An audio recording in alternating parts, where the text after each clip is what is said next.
Alô, amigos do Falando Francamente, um abraço para todos aí. Segunda-feira aqui, com aquela cara de sábado, com aquela perspectiva de que o feriado seja bastante proveitoso, é que nós estamos a postos mais uma vez no Falando Francamente. Há poucos dias atrás, conversando com um grande amigo, e que foi um grande jogador de futebol e hoje é um excelente e estupendo empresário, o Ali Jabak, o Aluche, tecíamos considerações a respeito do altos salários que jogadores de futebol estão recebendo no dia de hoje, treinadores também. São milhões e milhões pagos diretamente a craques e treinadores, o que corresponde, segundo o que nós chegamos à conclusão, de que é muito rápido e muito breve não haverá mais time de futebol suficiente para arcar com toda essa situação financeira que estão atravessando, principalmente o futebol interiorano.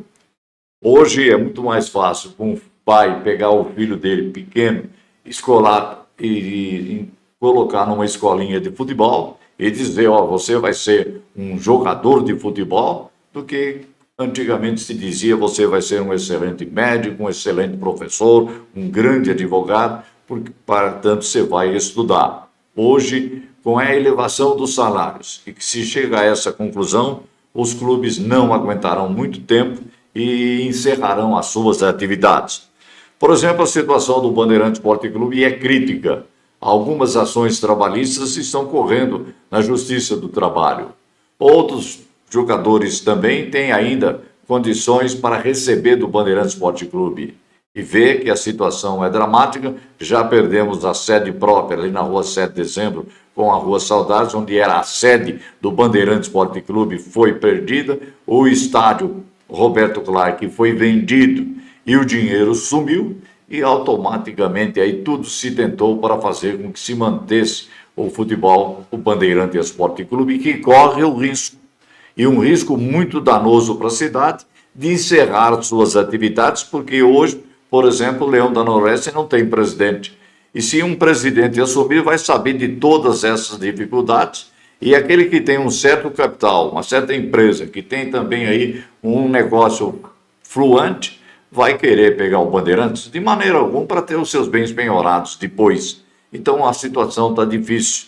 Vejam, senhores, jogadores de futebol hoje recebendo 1,5 milhão, 2 milhões de reais, e o que recebe o treinador do Palmeiras, o Abel Ferreira, 3 milhões de reais mensal. O que significa que nesse momento, nesse dia de hoje, nessa segunda-feira, ele vai receber 100 mil reais. Amanhã, terça-feira, mais 100 mil reais. Quarta-feira, mais 100 mil reais. E que é, sem dúvida nenhuma, um salário que dá vontade de trabalhar e ser treinador de futebol. E o importante desse achatamento aí, dessa situação financeira, é que os jogadores talvez até não correspondam tanto aí, dizendo, olha, o camarada lá, o professor ganha tanto e nós estamos ganhando tanto aqui. Veja o desastre que aconteceu na seleção brasileira. Jogadores altamente remunerados pelos clubes, que se sofresse uma contusão ficariam sem esses recursos e não deram tudo aquilo que podiam dar e podiam significar uma excelente caminhada àquela que era a nossa Copa América da seleção brasileira.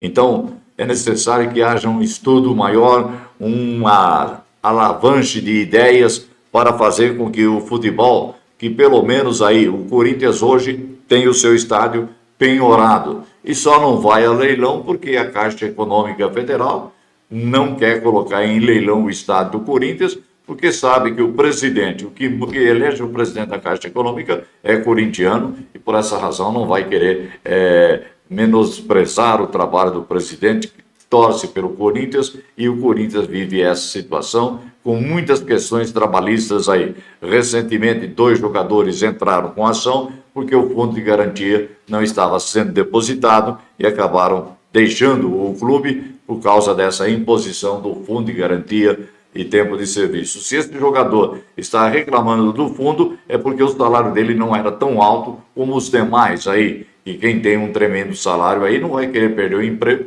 e nem brigar na justiça por causa de um fundo de garantia. Então o futebol hoje, com esses altos salários, com tudo aquilo que se faz ainda, as coberturas, os andamentos dos jogos aí, estádios lotados, não correspondem com a realidade da folha de pagamento que é feita. Se não tomarem uma providência, com certeza, falando francamente, o nosso futebol interiorano, o nosso futebol deixará de existir, porque todos os clubes estão com o chapéu na mão, pedindo e implorando, mesmo com o apoio de muitas e muitas pessoas, a sobrevivência por causa dos altos salários que realmente aí são oferecidos. Vejam os senhores, a folha de pagamento do Bandeirantes Esporte Clube, por exemplo, seria aí de 2 dias de trabalho do Abel Ferreira, treinador da Sociedade Esportiva Palmeiras, que ganha 100 mil reais por dia. E é dinheiro, hein? 100 mil reais num dia, consequentemente aí dá um final gostoso e um depósito bancário. E a gente fica nessa expectativa, falando francamente, quando será que o futebol voltará a ter aquela alegria e, consequentemente, maiores emoções, quando então deixarem de lado a parte financeira e dedicarem-se ao entusiasmo que o próprio futebol dá. Vai ser difícil? É difícil, mas é a realidade hoje e os únicos culpados de tudo isso são os dirigentes que mandam aí nos clubes, que presidem os clubes e que querem ver aí única e exclusivamente aí essa situação dessa maneira acertada. Vitória e salários altos. Por isso é que não vou ficar aqui falando francamente.